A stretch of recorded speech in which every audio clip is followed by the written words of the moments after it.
Troisième webconf de la semaine, donc notre cinquième depuis la saison 2. Moi je suis Sébastien, je suis coordonnateur de l'Institut régional de formation. Et puis j'ai l'honneur de vous présenter et d'animer un petit peu la webconf d'aujourd'hui. On va recevoir aujourd'hui, on a le privilège de recevoir et de mettre en valeur les entraîneurs bretons avec Hans Lermite, qui est responsable du centre de formation de l'UJAP Quimper. Voilà, donc je vais laisser se présenter, puis on va traiter du sujet du travail individuel sur les écrans non porteurs. Et puis avant que je laisse la parole à Hans, je vais faire quelques petits rappels. La première des choses, c'est les interventions. Donc on a une intervention un peu particulière puisque Hans il a la chance de pouvoir entraîner vu qu'il entraîne des équipes qui ont le statut haut niveau. Donc ça va être une intervention de terrain. On interviendra, on prendra toujours vos questions sur les chats plutôt qu'en direct. C'est important que vous coupiez aussi vos micros, qu'on n'ait pas de perturbations sur le déroulé de la webconf. Et puis ensuite, on posera des questions plutôt entre les ateliers et plutôt à la fin. Voilà. Ensuite, vous aurez la possibilité de retrouver cette webconf en replay sur la chaîne YouTube de la Brest Basket Coach. Et puis, à la fin de la session, je vous présenterai le programme de la semaine prochaine. Voilà, je vais laisser la parole à Hans, qui va nous présenter, va se présenter, puis nous présenter la séance. Voilà, bonne webconf à tous. Bonjour à tout le monde. Donc c'est avec plaisir que je vous retrouve aujourd'hui. Donc je vais lancer mon petit PowerPoint qui va nous servir là pour l'intervention. Voilà. Bonjour à tous. J'espère que tout le monde va bien et j'imagine que vous avez hâte de pouvoir réentraîner. Comme l'a dit Sébastien, j'ai la chance avec mes collègues là de pouvoir entraîner les jeunes du centre de formation. Donc, on voulait avoir une intervention un petit peu plus terrain que ce que vous avez l'habitude d'avoir. Donc, pour commencer, je vais me présenter. Donc, je m'appelle Hans Lermite, donc je suis responsable du centre de formation à Quimper. Rapidement sur mon parcours, donc j'ai commencé à entraîner comme beaucoup bénévolement là dans mon club d'origine qui était Pleuguenec en Ille-et-Vilaine. J'ai entraîné dans la foulée après à Saint-Malo, au CJF Saint-Malo sur des U15 régions notamment. Et derrière, après l'obtention de mon brevet d'État, j'ai été salarié au club de Longueux et Union de la Baie, voilà, sur la région briochine. Donc j'étais éducateur sportif. Voilà, j'ai géré le club pendant 3 saisons et derrière je me suis lancé sur du basket un peu plus professionnel et je suis parti à Calais sur un club de ligue féminine, donc en tant que responsable de centre de formation et assistant sur la ligue. Donc voilà, sur le basket féminin. Et puis donc là, ça fait 10 ans que je suis à Quimper, donc sur du basket masculin exclusivement et donc sur la responsabilité du centre de formation. Et j'ai également des missions sur l'équipe professionnelle. Je m'occupe de tout le travail individuel des joueurs et du travail du scouting vidéo, d'accord, sur les adversaires. Donc voilà. Sur le centre de formation, je m'occupe particulièrement de l'équipe U18, mais j'entraîne également les espoirs qui jouent en National 3. Mais sur le coaching, je suis sur l'équipe U18. Donc voilà, pour ma présentation personnelle, on va tout de suite rentrer dans le sujet qu'on vous proposait. Alors, tout d'abord, vous expliquer un petit peu pourquoi cette thématique-là. Bon, évidemment, sur le terrain, ça nous paraissait évident vu qu'on peut entraîner. Donc, on a préparé tout ça avec mes collègues. On travaille en équipe, donc on a préparé aussi cette intervention ensemble. La première des choses qu'on voulait mettre en avant, c'était expliquer un petit peu le fonctionnement qu'on a, nous, sur la démarche pédagogique, sur le travail individuel qu'on fait avec les jeunes.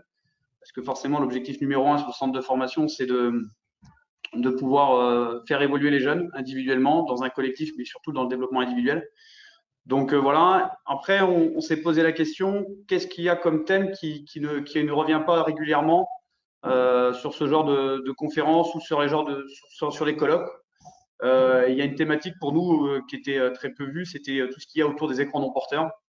Et pourtant, c'est quelque chose qui est quand même très présent dans le jeu. Donc voilà, on s'est dit que ça serait intéressant d'aller là-dessus. Et nous, on va vous présenter une situation d'écran non porteur. On va pas toutes les voir, on va en voir une seulement en spécifique, qui nous paraît intéressant, qu'on a mis en place cette saison sur le centre de formation, qui permet d'avoir une grande richesse autour des apprentissages individuels. Et également aussi, il y a d'autres facteurs qui nous ont poussé à utiliser cette situation d'écran que je vais vous présenter. Alors, tout d'abord, ce qui nous semble le plus important là, par rapport à l'intervention, c'est notre démarche pédagogique. Alors, attendez, est-ce que j'ai la moitié de mon écran qui est masqué? Voilà. OK. Donc, c'est un fonctionnement que nous, on a dès la catégorie U13 et sur toutes les catégories qui suivent, sur toutes les différentes thématiques précollectives et collectives. Voilà, c'est une démarche qu'on a sur l'ensemble du club. Alors, qu'est-ce qui se passe? Voilà. Donc, la première étape, c'est les apprentissages de savoir-faire technique de base sans opposition. Voilà, des choses basiques que, dans un premier temps, les jeunes doivent réussir à faire, à maîtriser. Dans un deuxième temps, on essaie de les faire exécuter ces mêmes basiques, mais avec de la vitesse d'exécution. Voilà, on essaie d'arriver là-dessus. Et derrière, on commence à aller un petit peu plus loin. On va amener une défense contrôlée. Donc, c'est-à-dire qu'on va guider la défense pour pouvoir permettre aux attaquants de progresser dans la lecture grâce à cette défense contrôlée et ne pas les mettre trop en difficulté en ayant justement cette possibilité de défense qui, entre guillemets, joue un petit peu le jeu. Donc voilà, ça c'est notre troisième étape. Et donc la quatrième étape, c'est ajouter une défense, entre guillemets, un peu plus classique et un peu plus ciblée dans le jeu à 2, dans le jeu à 3. Et donc là, on va arriver dans des objectifs de gestion de la pression défensive, de gestion de l'impact physique. Et donc la dernière chose après, c'est pas la dernière chose dans l'ordre des choses, mais dans l'idée, c'est de contextualiser tous ces fondamentaux individuels dans le pré-collectif qu'on peut mettre en place. Voilà, ça peut être sur du jeu rapide, et là, ça va être sur une situation d'écran non porteur. Et donc l'idée, c'est de pouvoir remettre ça dans une situation qui correspond à notre pré-collectif ou à notre collectif. Alors après, il y a plusieurs éléments annexes à tout ça qu'on va pas forcément traiter aujourd'hui, mais qui sont tout de même importants. C'est que à travers ces apprentissages, ces perfectionnements de fondamentaux essentiels, on amène un travail physique qui peut être spécifique par rapport à ça. On amène un travail vidéo aussi pour les aider à comprendre les choses et à avoir un feedback sur ce qu'ils proposent. Donc un travail vidéo individuel. Et après, il y a cette notion de compétitivité qui est très présente dans tout ce qu'on fait parce que c'est le cœur aussi de notre sport et donc on essaye de faire attention à ce que ça soit présent dès que c'est possible. Voilà sur la démarche pédagogique. Alors sur les situations d'écran non porteur, de manière générale, dans un premier temps, ces situations d'écran non porteur, on commence à les trouver dès la catégorie U15, notamment sur des touches. On les a aussi un petit peu dans le jeu en fonction des équipes, de ce qui est proposé. Mais voilà, c'est à partir de la catégorie U15 qu'on commence à avoir ce type d'écran. Et par la suite, on se rend compte que sur la quasi-totalité des systèmes en senior, c'est des situations, des écrans qu'on retrouve. Alors, il y a quelques exceptions. Il peut y avoir des petits pick and roll isolés sur les fins de carton ou les situations de H-pick où parfois c'est les systèmes courts, on n'a pas d'écran non porteur, mais on a beaucoup d'écrans non porteurs sur les systèmes en senior. Donc c'est une part importante. Pour nous, il y a 3 utilisations de ces écrans non porteurs. On les utilise notamment en entrée de système pour se démarquer, voilà, dans une intention de se démarquer. On retrouve des écrans dans densité là. On retrouve évidemment des écrans non porteurs pour créer un décalage, donc pour avoir une capacité d'agresser le cercle, prendre des tirs. Donc ça, c'est une part importante de ces écrans-là et c'est là-dessus qu'on sera cet après-midi. Et le dernier type d'écran non porteur qu'on trouve, c'est des écrans non porteurs pour supprimer les aides défensives, que ce soit sur des situations de post-up, que ce soit sur des situations de pick and roll. Voilà, c'est une des utilisations qui peut être faite des écrans non porteurs. Nous, ce qui nous intéresse aussi sur ces histoires d'écrans non porteurs, c'est la richesse que propose cet aspect tactique, technique, c'est voilà, de lecture de jeu. Il y a une grosse part de lecture de jeu dans cette situation. L'impact physique que ça représente, c'est quelque chose d'intéressant. Et la notion, alors je l'ai exprimé comme ça, c'est comme ça que ça me semblait plus clair, c'est de penser aux autres avant de penser à soi.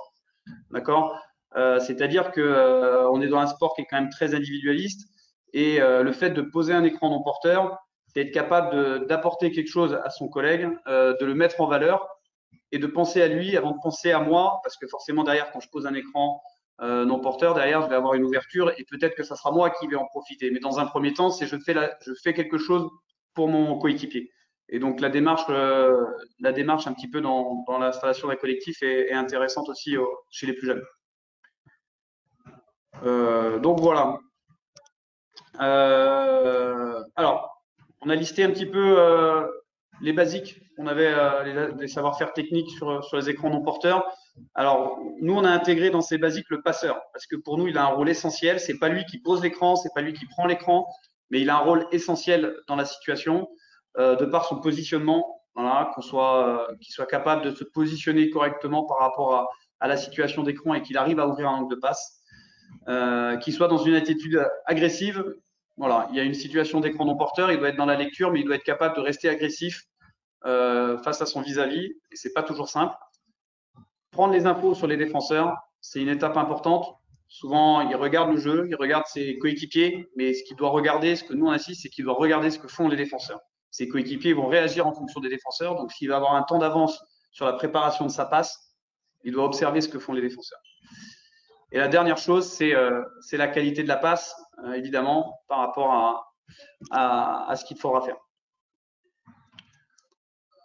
Deuxième point, c'est le poseur d'écran. Et donc là, c'est intéressant aussi donc, par rapport à ce qu'on disait sur le développement des joueurs. Il va y avoir tout type de joueur qui va pouvoir poser des écrans. Sur les situations de pick and roll, c'est l'intérieur qui vient poser les écrans. Sur les écrans non porteurs, on peut avoir des extérieurs, des meneurs de jeu qui vont poser des écrans.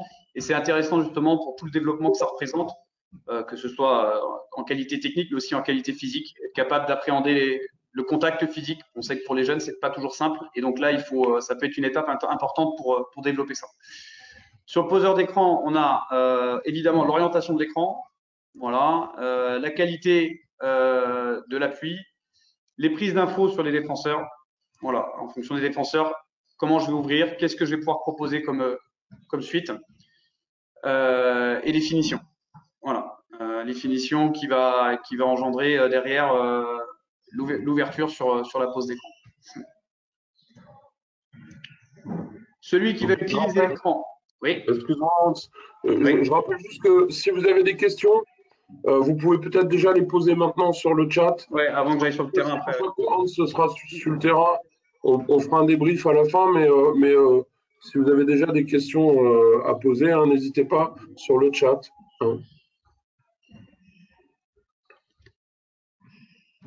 Ok, je continue du coup. Alors, s'il y a une petite chose sur le poseur d'écran aussi, on va en parler tout à l'heure.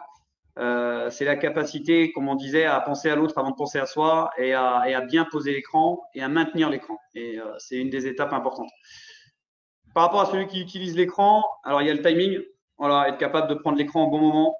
Voilà, ça c'est quelque chose d'important, d'être patient, de solliciter son défenseur. Voilà, d'amener le défenseur là où on veut l'amener. Après, il y a toute la notion de lecture autour de la prise d'info de son défenseur, savoir utiliser l'écran.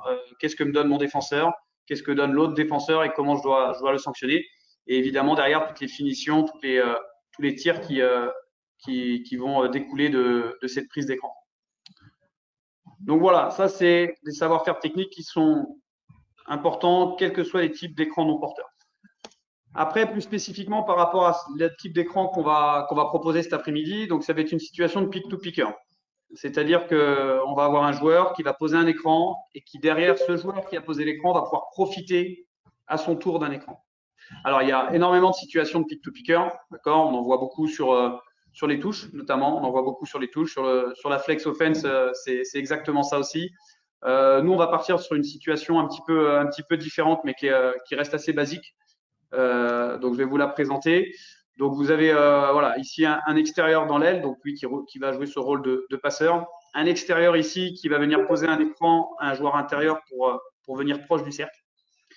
Et donc, dans un deuxième temps, donc ça, c'est le pic. Et tout piqueur, ce joueur poste 2 qui aura posé l'écran va remonter pour utiliser à son tour un écran non porteur.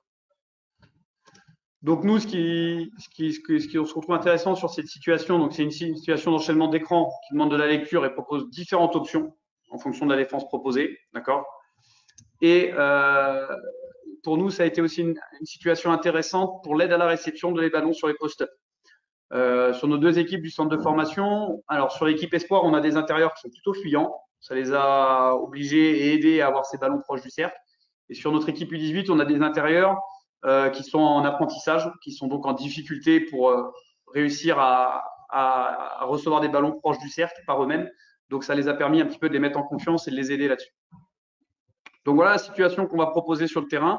Et nous, l'idée, c'est que vous montrez notre démarche pédagogique pour les faire progresser individuellement en contextualisant toute cette progression individuelle dans une situation d'écran et donc avec les spécificités que ça demande.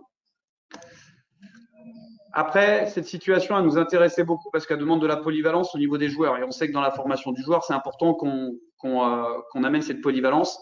On va retrouver par exemple ici des extérieurs qui vont jouer des post-up. On va retrouver aussi, en fonction de la défense, peut-être des intérieurs qui vont remonter et utiliser un écran sortant.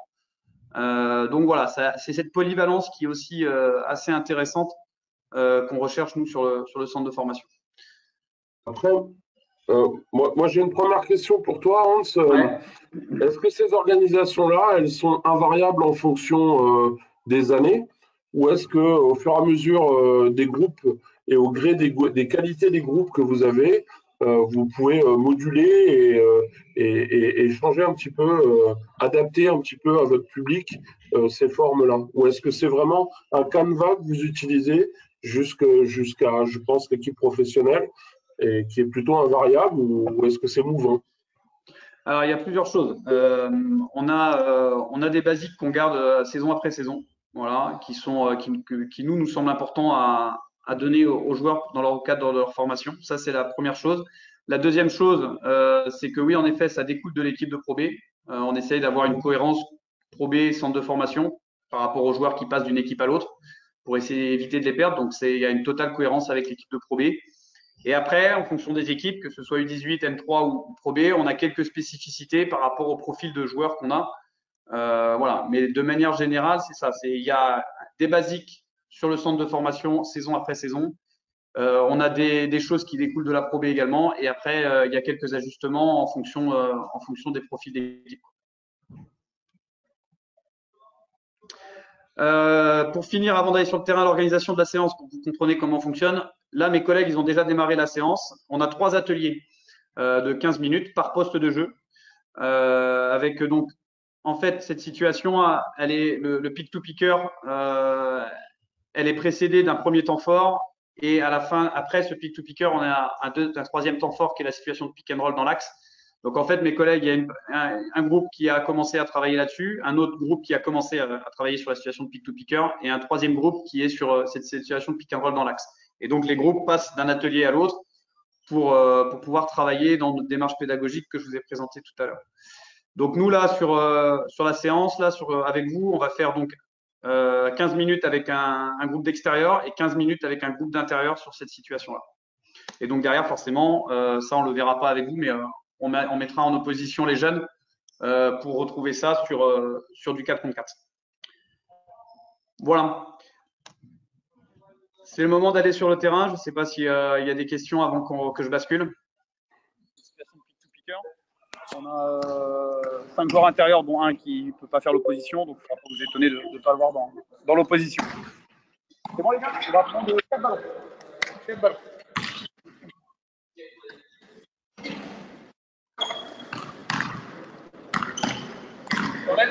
Dans l'aile. Ok. C'est bon, et tu peux jouer à la barre avec le ballon équilibré.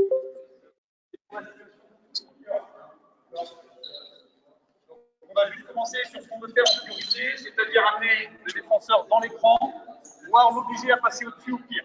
D'accord? Juste mérite, ça va être solliciter ton défenseur, demander la balle et prendre l'écran ici, demander la balle avec la main extérieure ici, d'accord, pour recevoir, orienter tes appuis, tirer. D'accord? Allez bien ici, demander la balle, face au passeur, recevoir, tirer. Ok? Disons, t'enchaînes la même chose après. C'est bon? Go!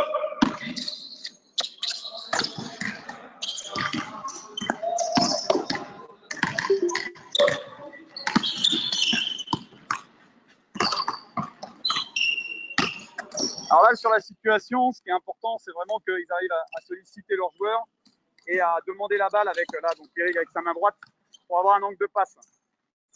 Donc ça, c'est pas forcément évident déjà pour eux de le comprendre, de le faire et d'enchaîner sur la solution de tir.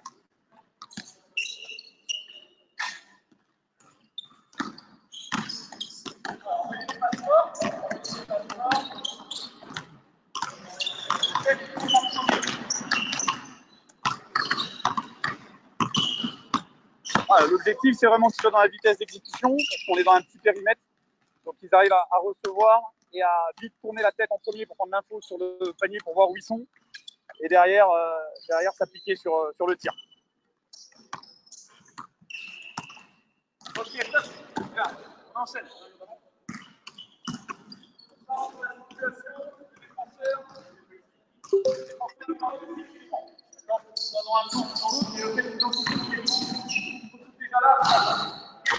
Ça va être toujours pareil, solliciter et demander la passe. Solliciter le défenseur, demander la passe.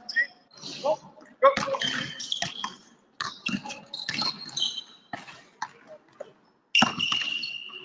Voilà, donc là, on voit une autre situation où donc, le défenseur est dans l'anticipation et donc la capacité à pouvoir demander la lioupe et surtout à réussir à prendre le ballon et à scorer dans cette situation-là en sachant qu'on a peu de temps, pareil, petit espace, donc il faudrait réussir à être opérationnel.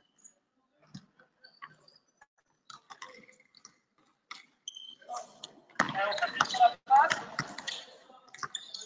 Dès qu'il veut sur la passe, hein, et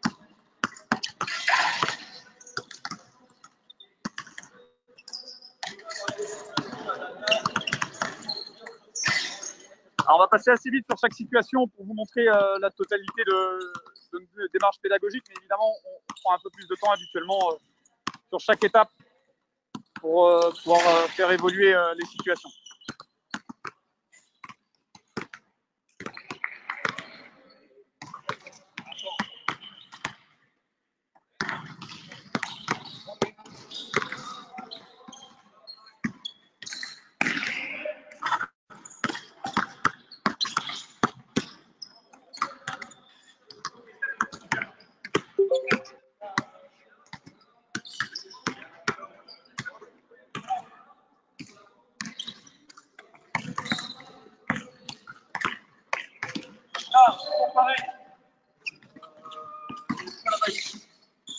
Pareil, solliciter le joueur, prendre l'écran et on imagine que sur la prise d'écran, ça change. Donc, c'est l'extérieur pour le prise. Ça va être contacter le défenseur et demander la passe corée. D'accord? Demander la passe corée. C'est bon? Les gars, vous êtes.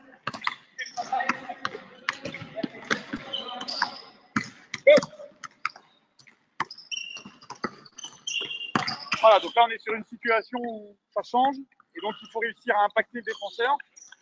Et là justement, la remontée qu'on peut imaginer sur le petit cœur du joueur, on est sur une situation d'écran non porteur qui permet de supprimer les aides. Le fait que le joueur va remonter après son écran, qui va embarquer tout le monde, on aura un espace pour amener une passe lobée. Ok les gars, vous gardez la main haute, hein. Allez, go, on gagne. Ah, ok, très bien.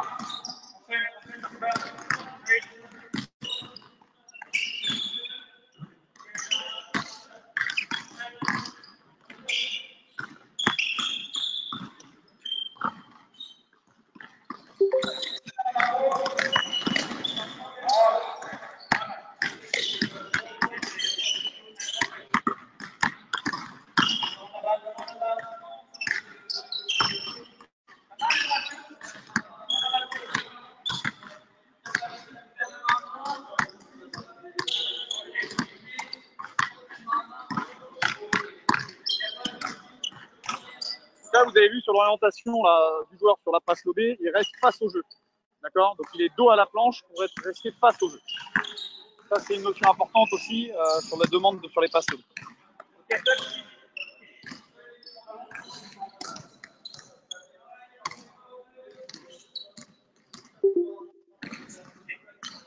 Maintenant,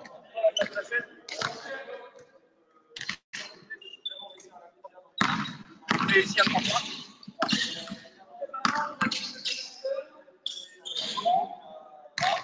Bien passé ici. Ok, donc si bien là, il n'y a pas de solution. Donc remonter, utiliser les produits, venir. Et là, tu distribues si tu veux 3 ici sur le face, 3 suivants. Ok.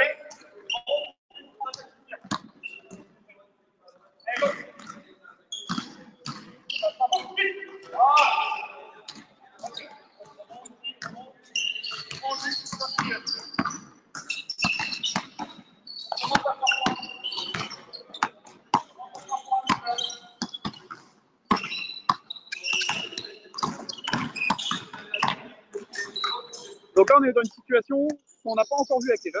Voilà, ça fait partie des évolutions là-dessus. Donc c'est un peu nouveau pour eux, donc vous voyez bien, là, ils sont un petit peu moins à l'aise. Et donc c'est là qu'on amène un petit peu de polyvalence aussi pour les postes de jeu, puisque du coup, on trouve des joueurs intérieurs à utiliser des écrans sortants. Donc c'est plutôt intéressant. Et donc du coup, sur l'enchaînement après, vous voyez, donc on inverse les rôles sur les deux intérieurs entre le joueur qui est dans l'axe et celui qui vient sur le poste bas.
Uniquement à la passe.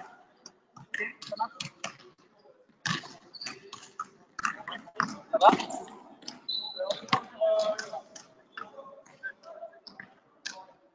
On enchaîne la même chose avec un concert. D'accord? Donc, plus contrôlé, plus un choix. Par rapport à l'écran. Ok? Toi, tu vas le sanctionner en fonction de ce que tu fais.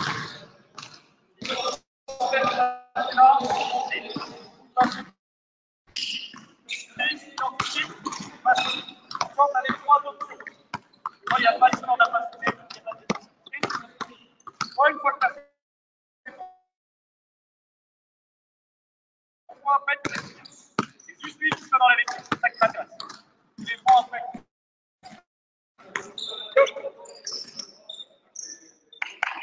Avec lui, c'est de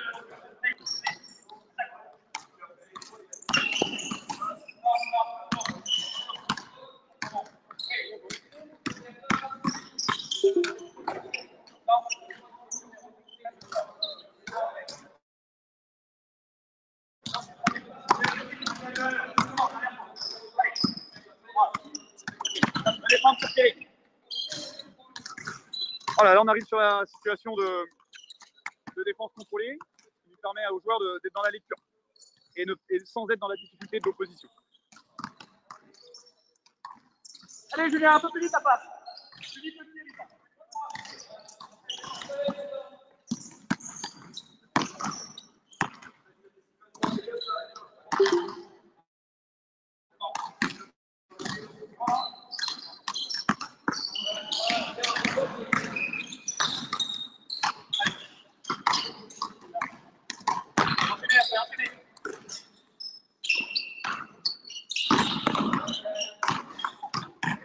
Voilà, donc là, vous avez vu un peu le problème au niveau timing. Tout à l'heure, Julien, là, le grand métis, là, qui dans sa finition était pas bon, il s'écarte du cercle plutôt que trouver vite la planche. Et ça, pour commencer.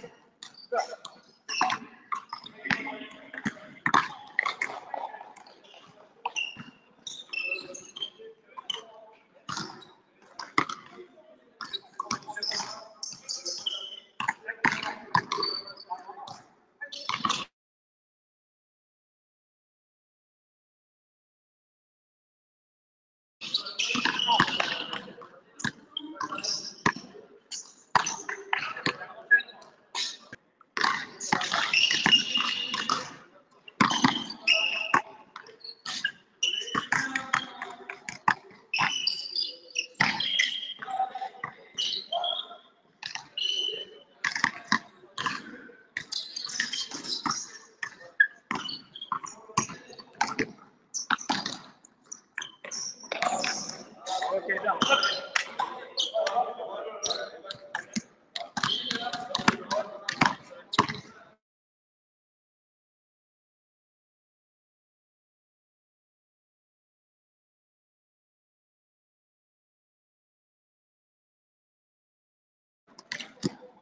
Prenez les ballons là, Silver et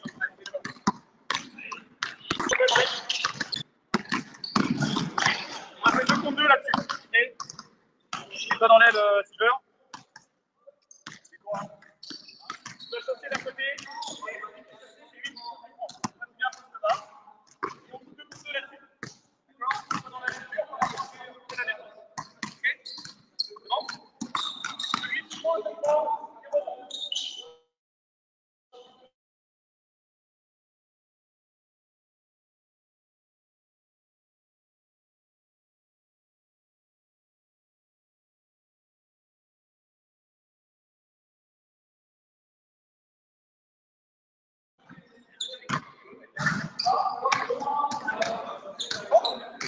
La défense qui est ciblée sur des 2 contre 2 avec donc. Alors après là ils n'ont pas trop l'habitude de poser cet écran là puisque c'est les extérieurs qui le posent d'habitude, mais ça permet aussi à eux de se rendre compte un petit peu de tout ça et de pouvoir interagir derrière avec les extérieurs. C'est intéressant de les faire jouer sur les autres postes. Voilà, donc là voilà, il y a eu le switch, donc là ils ont bien joué sur la passe.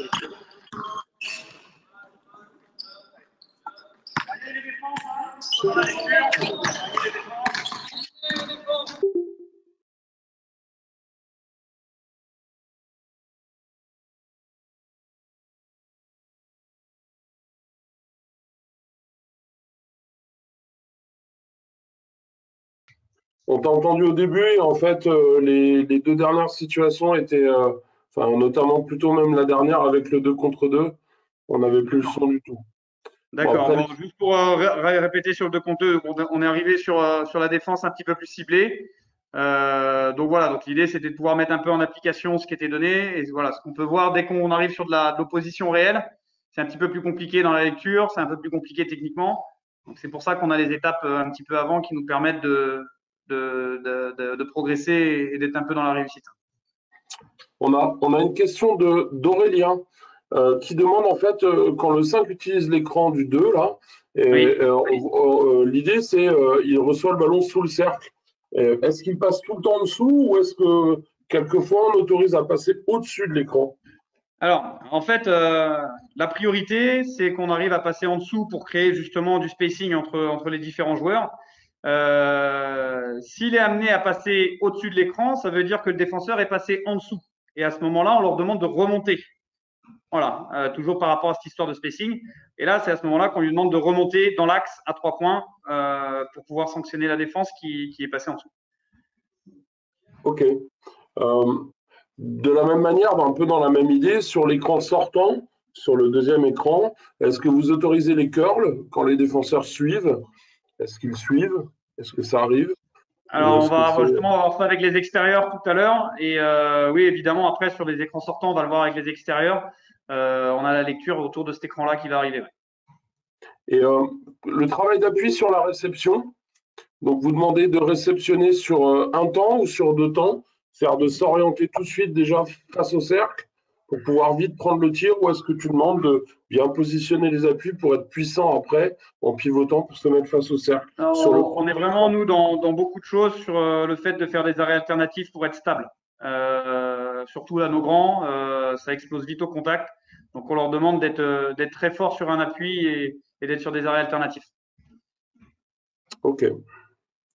J'enchaîne avec les extérieurs, du coup, Ouais, ok. et je vais essayer de parler fort au niveau du téléphone.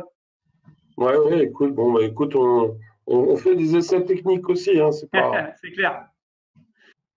Donc on enchaîne sur l'atelier avec les extérieurs, les joueurs extérieurs, donc sur la même situation d'écran évidemment.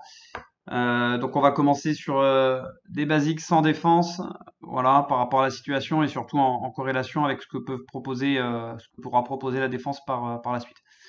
Juste pour amener du mouvement, on va amener un joueur là qui est dans l'axe qui va venir chasser le joueur et on va partir sur la situation où les défenseurs contestent la pose de l'écran.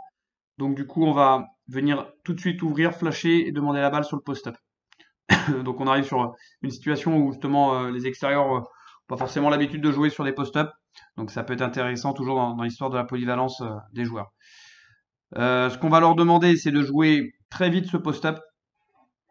Parce qu'il y a pas mal de joueurs dans la raquette à ce moment-là de l'action.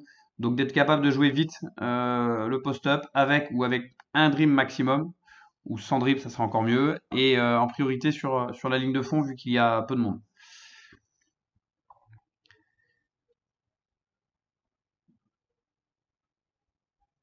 On peut demander aussi à nos joueurs de venir jouer ce post-up quand ils ont un avantage de taille. Ça peut être intéressant aussi de profiter de la situation pour sanctionner un avantage de taille.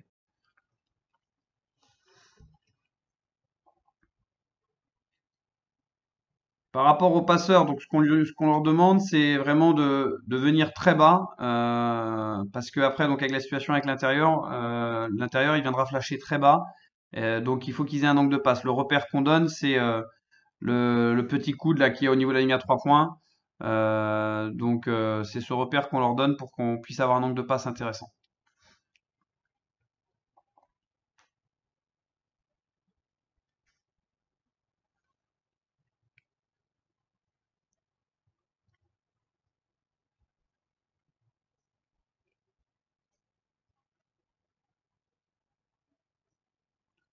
Ok, deuxième situation, on va travailler donc sur l'écran proprement dit et sur la capacité à poser un bon écran pour les extérieurs. Donc plutôt sur des arrêts alternatifs pour être stable et surtout à maintenir l'écran.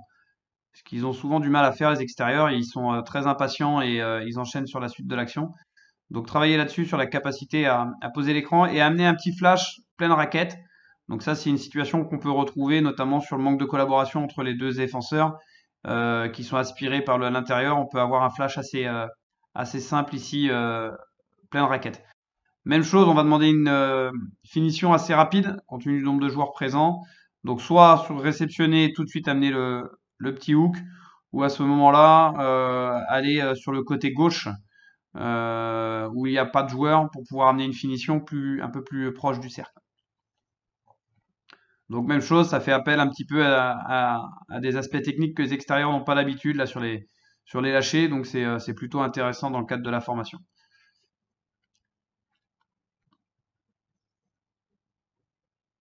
Voilà, là on a la finition à l'opposé, côté gauche. Après là sur l'intervention, on va travailler que d'un seul côté par rapport au temps imparti, mais l'idée bien sûr c'est de travailler des deux côtés.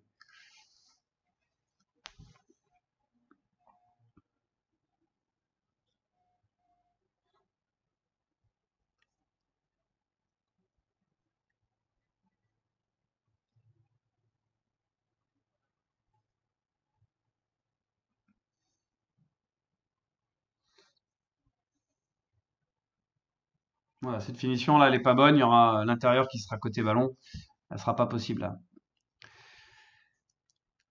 Alors on enchaîne sur la dernière situation, donc l'enchaînement après l'écran, où donc on va poser l'écran et ensuite remonter.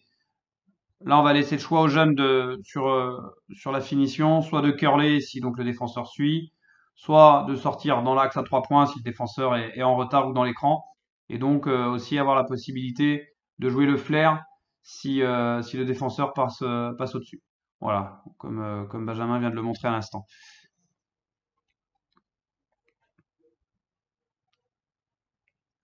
Voilà, sur la situation de curl.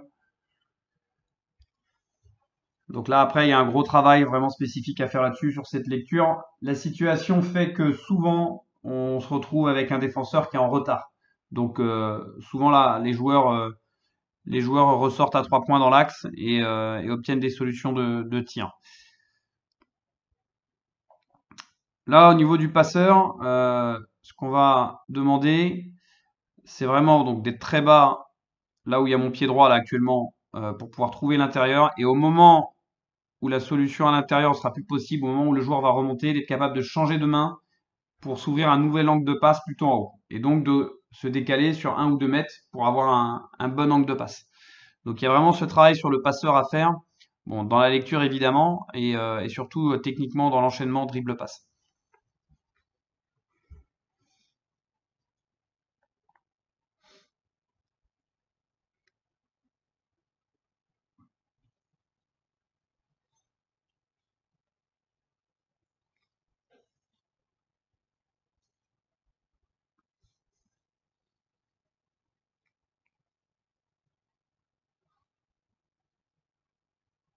Voilà, sur les passes, sur la situation de flair, on demande vraiment aux joueurs d'être sur une skip pass pour amener rapidement ce ballon et profiter du petit décalage qu'il y a, quoi.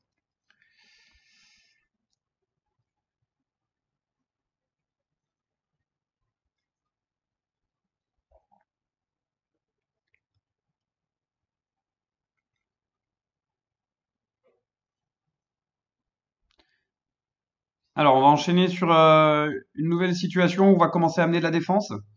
Alors, on va mixer un petit peu les deux types de défense dont on a parlé. On va avoir une première défense qui va être une défense ciblée sur le passeur, donc il va réellement défendre sur le passeur. Il va le laisser aller dans l'aile quand même, mais il va vraiment défendre dessus. Et on va faire un travail spécifique sur ce passeur. On va amener un deuxième joueur, donc qui va simuler le joueur intérieur, et un troisième attaquant qui va être défendu par une défense contrôlée, qui va défendre sur le poseur d'écran. Et on va demander justement à ce défenseur-là soit de bumper, soit de suivre l'extérieur sur la remontée, donc de ne pas bumper. Donc, ce qui va permettre au passeur de travailler sur le fait de lire le jeu sur est-ce que le défenseur bump ou est-ce qu'il bump pas. Évidemment, s'il bump, on va donner la balle au joueur extérieur qui remonte. S'il ne bump pas, on donne la balle à l'intérieur. Donc voilà, c'est vraiment un travail spécifique sur les capacités de lecture de jeu du passeur sur la situation d'écran, où on a une défense réelle sur le passeur et une défense contrôlée sur le poseur d'écran. Voilà, pas de bump, la balle doit arriver vite à l'intérieur. Donc il faut bien qu'ils prennent les repères au niveau de l'espace dont on a parlé tout à l'heure, des repères au niveau du dribble, de la capacité à faire des feintes, à être attentif sur le regard également, ne pas donner trop d'infos aux défenseurs, et que si il y a le bump, donc là c'est toujours pas le cas, là voilà, Benjamin, là, c'était pas du tout bon là au niveau du passeur, il faut qu'il soit beaucoup plus bas, la balle elle met trop de temps à arriver, il y a l'angle de passe qui sera pas bon quand on sera dans une position réelle. Et donc voilà, être capable de, s'il y a bump, de donner la balle à l'extérieur ici. Là, on est là sur la même chose, hein. Voilà, le passeur, il est pas assez bas, ils viennent pas dans le bon espace pour pouvoir trouver la situation. Donc, il faut vraiment qu'il descende. Voilà, bump. On doit rechanger de main, ça n'a pas été fait non plus là, pour pouvoir trouver le shooter.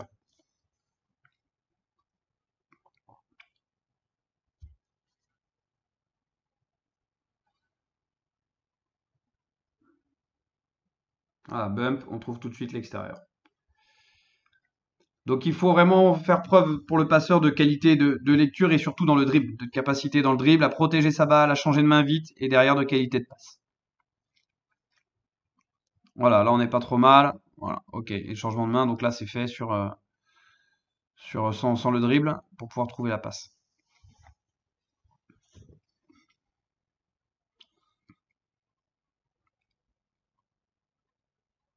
Voilà, là on est avec le dribble, il y a eu le bump, on trouve le joueur extérieur.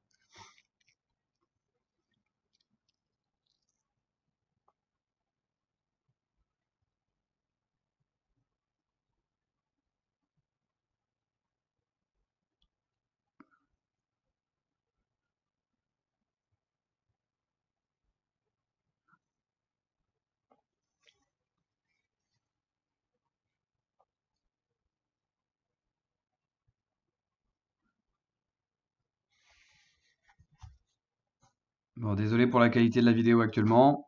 Ça va passer.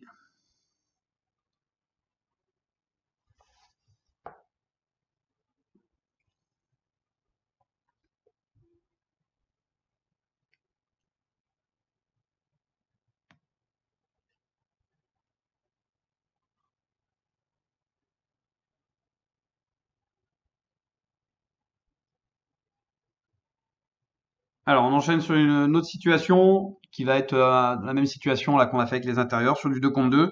Donc là, on va laisser le passeur un petit peu plus tranquille et on va être vraiment sur la capacité de lecture du poseur d'écran.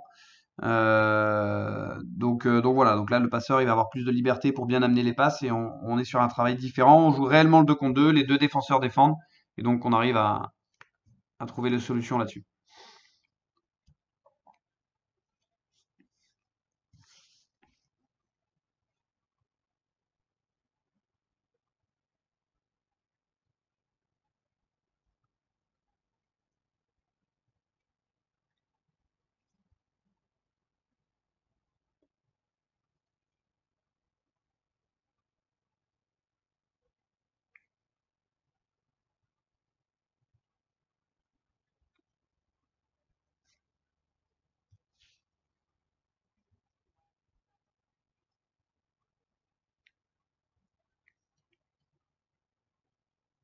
Donc là voilà, là, Ben il s'est trompé là sur la prise, sur la remontée. Donc utiliser correctement l'écran et profiter de ça plutôt que venir comme il l'a fait.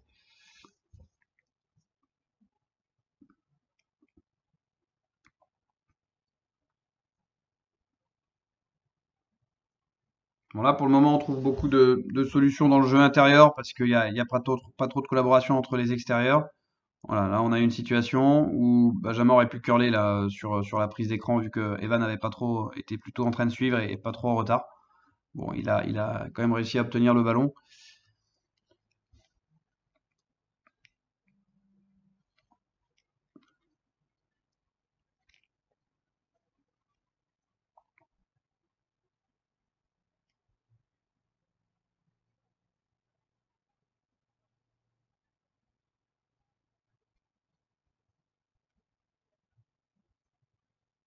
Voilà, là on a la contestation du défenseur qui conteste la prise d'écran. Donc on doit, comme on l'a vu tout à l'heure, venir jouer le post-up. On est contesté, il faut sanctionner le défenseur.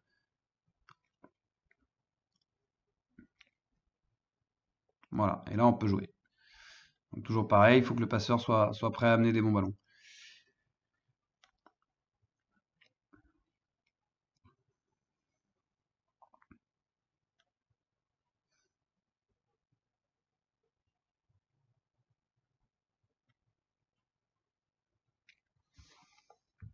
Voilà, on s'arrête là donc pour l'atelier sur les extérieurs et puis on va se retrouver pour toutes les questions et débriefer de tout ça. Ok, je suis de retour. Petit problème de connexion dans le lycée.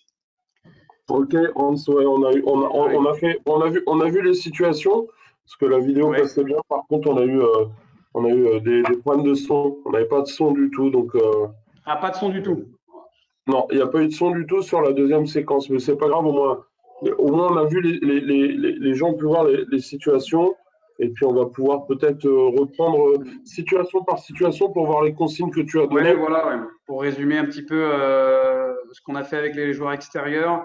Donc, Euh, la première donc, situation, c'était une situation de shallow cut, de ouais, chasser, qui ouais, déclenchait en voilà. fait tout le premier écran. Alors avant, ce que j'expliquais, c'est que on l'a eu un petit peu sur le 2 contre 2, c'est qu'on a des joueurs, des défenseurs des fois qui contestent le déplacement et donc qui nous empêchent d'aller poser l'écran. Et donc là, ce qu'on demande à nos joueurs, c'est d'être capable de jouer le post-up tout de suite avant l'écran. On a des joueurs en plus qui ont des avantages de taille sur les postes extérieurs. Donc on a avant l'écran déjà cette situation de lecture qu'on doit avoir. Si je suis contesté, je dois sanctionner mon défenseur. Après, sur la situation d'écran, là où on a utilisé le gros bloc en mousse jaune, en fait, on a des difficultés, notamment sur les joueurs extérieurs, à ce qu'ils posent des bons écrans. Donc du coup, on a pas mal travaillé là-dessus, sur leur capacité à bien poser les écrans, à maintenir les écrans et avoir une petite ouverture pleine raquette avant de remonter. Et donc après, sur la remontée, voilà, on a toutes les situations de prise d'écran, de curl, de flare qu'on a pu travailler. Derrière, on a mis donc de l'opposition. On avait une opposition réelle sur le passeur. C'était vraiment l'autre situation où on travaillait la qualité du passeur. C'est ce qu'on a expliqué, c'est que le passeur a un grand rôle à jouer sur les écrans non porteurs. Donc on a travaillé là-dessus avec une vraie défense sur le passeur et une défense contrôlée sur le poseur d'écran. La lecture a été simple pour le passeur, c'est est-ce que le défenseur du poseur d'écran bump ou ne bump pas. À partir du moment où il bump, c'est-à-dire que le joueur sur la remontée, il doit être tout seul. Et s'il ne bump pas, donc c'est être capable de donner la balle sur le joueur extérieur. Et là, c'est assez difficile pour les passeurs de faire ça parce qu'il faut qu'ils lisent le jeu, qu'ils arrivent à se positionner au bon endroit, donc assez bas pour amener la balle qui est comment dans la raquette où c'est une position très basse, donc ils ont du mal à descendre très bas, et surtout être capable de changer de main pour pouvoir faire la passe dans l'axe dans un second temps si ça n'a pas été possible proche du cercle. Et tous ces éléments techniques face à de l'opposition, c'est un gros travail.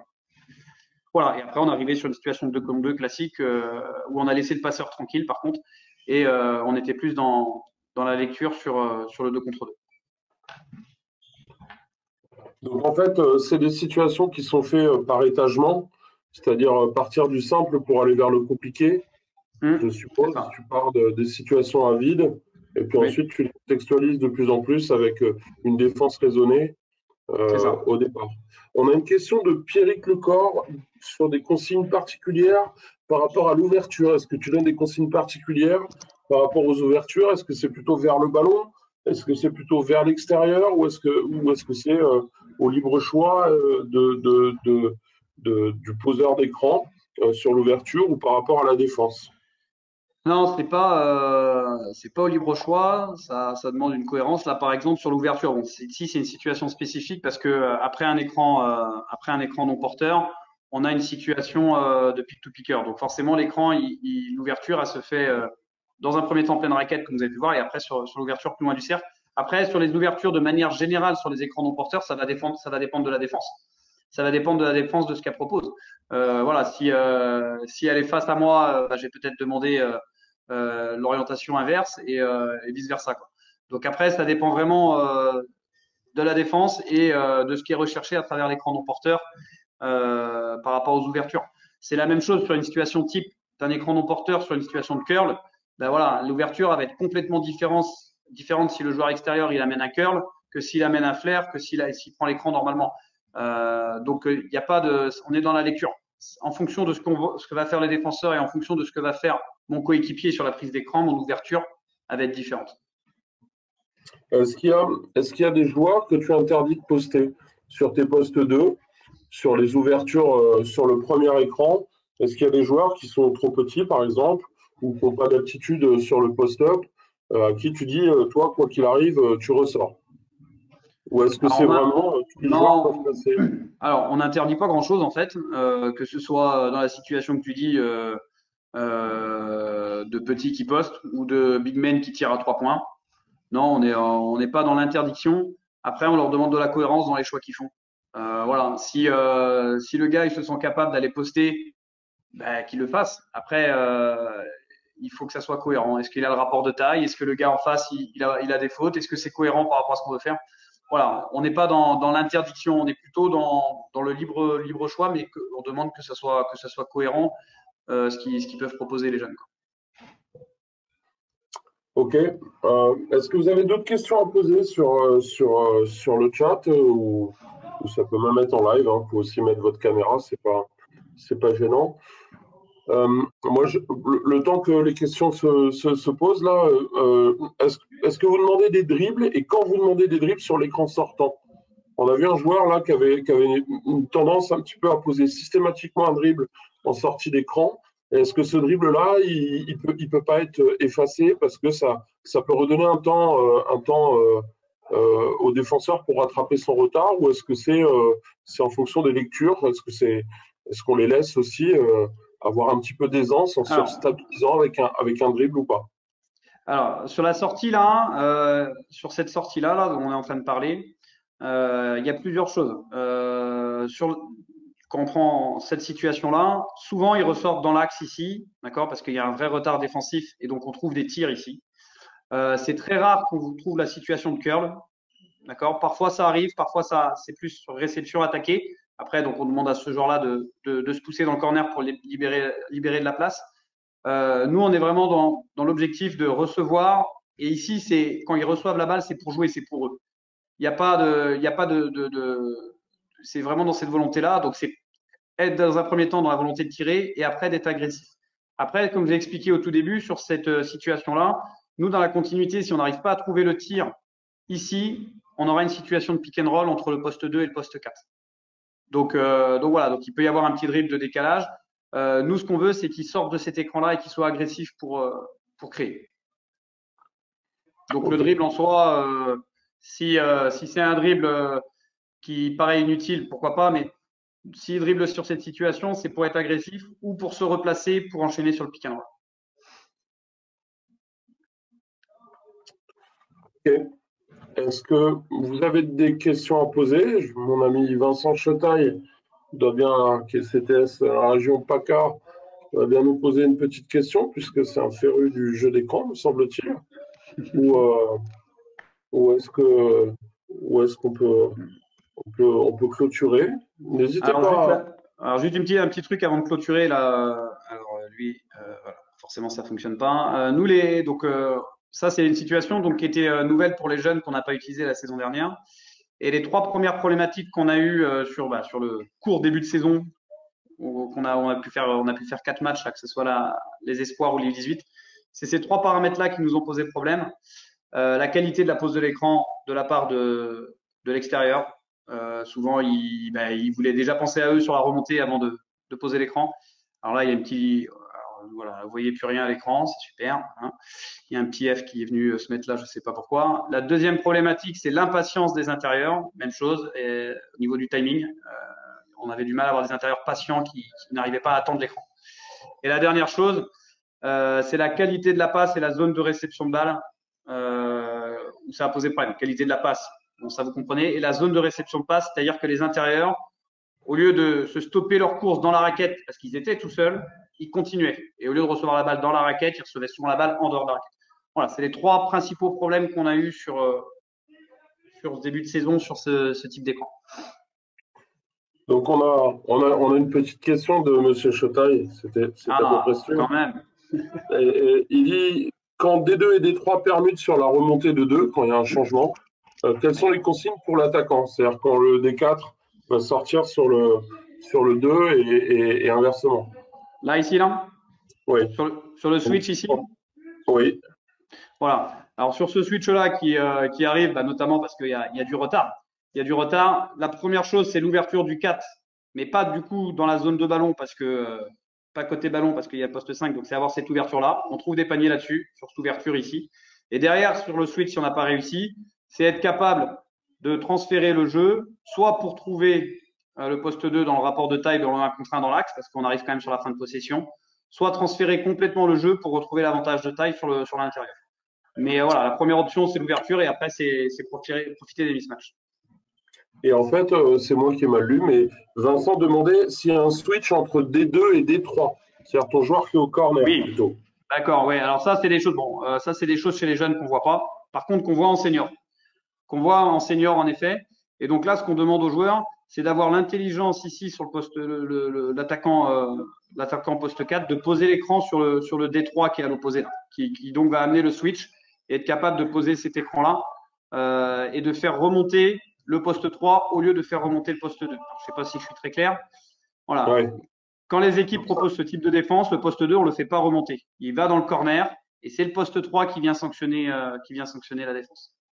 Donc ça implique que ton 4, ils sont en capacité de lire les switches défensifs de 2 et 3. Quoi. Voilà, c'est ça. C'est pour ça qu'on le fait démarrer à 3 points. On le fait démarrer à 3 points ici pour, libérer de l'espace dans un premier temps et dans un deuxième temps pour être capable de lire le jeu, d'avoir un visuel large et de voir si le poste 3 il reste ici ou s'il se prépare à switcher sur le 2.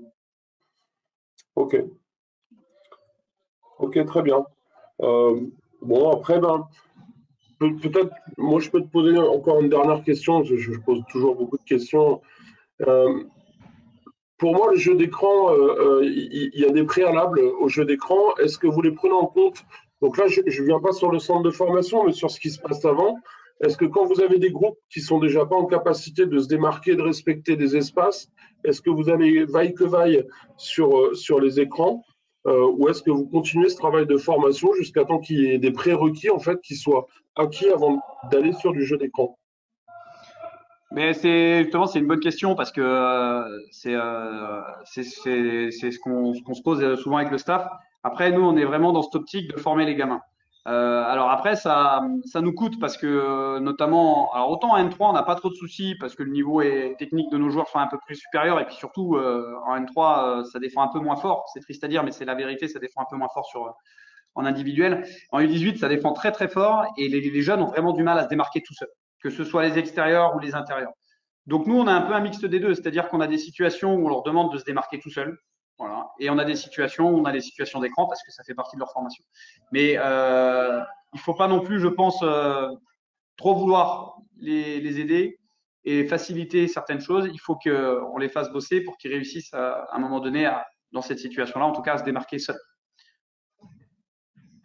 Ok, très bien. Bah, écoute, en tout cas, un grand merci à toi, Hans, et à ton staff et puis à tes joueurs.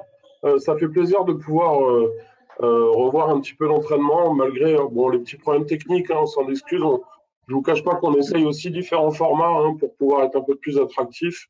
Bon, voilà, on n'a pas eu de son, mais au moins on a vu les situations et puis Hans a été disponible pour les débriefer. En tout cas, un grand merci à vous pour la qualité et puis de l'intervention et puis pour votre disponibilité.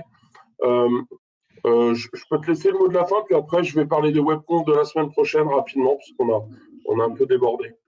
D'accord, pas de problème. Non, juste le mot de la fin, c'est vraiment le cœur de l'intervention qu'on voulait proposer. C'est bon, il y avait cette histoire de pick-to-picker, d'écran non porteur, mais le message qu'on voulait faire passer, c'était surtout sur la démarche pédagogique, sur comment on amène les jeunes à progresser étape par étape, et que ce soit en travaillant sans opposition, en travaillant dans la vitesse d'exécution, en travaillant avec une défense contrôlée. C'est plein de choses comme ça qui vont leur permettre d'avancer et de pas se retrouver trop vite en difficulté sur de l'opposition pure et simple. Voilà, en tout cas, nous, c'était un grand plaisir de pouvoir partager un peu de terrain avec vous. Et puis, j'espère que tout le monde va pouvoir retrouver les terrains assez vite et pouvoir reprendre du plaisir à entraîner et à coacher. Ok, merci à vous encore, Hans. Donc, je vais clôturer en vous brossant un petit peu le programme de la semaine prochaine. Première intervention, c'est une intervention. Donc, on a eu la volonté avec l'IRFBB et la Brest Basket Coach de traiter un petit peu toutes les catégories. Donc là, on a fait pas mal de U18, puisqu'on a eu Wani Mugangouzi qui était sur le U18 dans le Landerneau. Là, on a Hans qui était sur le U18 de Quimper. Et puis, on va essayer après de faire le mini-basket la semaine prochaine avec Gilles Maléco, qui est un intervenant mini-basket fédéral, qui travaille à la fédération sur le mini-basket. Donc, il va intervenir sur les U7, U9, sur les principes qui sont importants sur les U7, U9, mardi matin à 10h pour la webconf numéro 6. Ensuite, on aura Vincent Bourdeau, qui est un entraîneur national qui interviendra sur les fondamentaux individuels offensifs sur les U15 et U18. Voilà, donc lui, c'est un entraîneur à l'INSEP, voilà, qui était ancien CTS, si ma mémoire est bonne, en Nouvelle-Aquitaine et puis en Champagne-Ardenne. Et puis, on finira vendredi matin avec Pierre Golvan, qui est le préparateur physique de l'URB, donc de l'équipe de N1 de l'Union Rennes Basket, entre autres, puisqu'il s'occupe aussi du pôle. Je crois qu'il intervient aussi à Montfort et qui va intervenir sur des principes sur la préparation physique. Ce sera un teaser, en fait, d'une future formation qu'on mettra en place dès que le déconfinement pourra avoir lieu dans janvier-février. Donc, il va présenter les grands principes de la préparation physique. Donc, on a encore une semaine qui est très riche et toutes ces interventions pourraient être visibles après sur la chaîne YouTube Brest Basket Coach. Voilà, François, si tu veux pouvoir clôturer, je vous remercie tous de votre attention et je vous souhaite un bon week-end. Écoute, merci Sébastien et surtout merci Hans. On voit qu'on a des efforts à faire pour être plus performant dans la diffusion des images qui sont animées. Donc, il faudra qu'on y réfléchisse ou qu'on ait des idées de proposer personnes qui auraient des solutions. Merci à tous et puis bon match ce soir avec l'équipe de France qui joue à 18 h, je rappelle, hein, sur Canal+ décalé contre la Grande-Bretagne.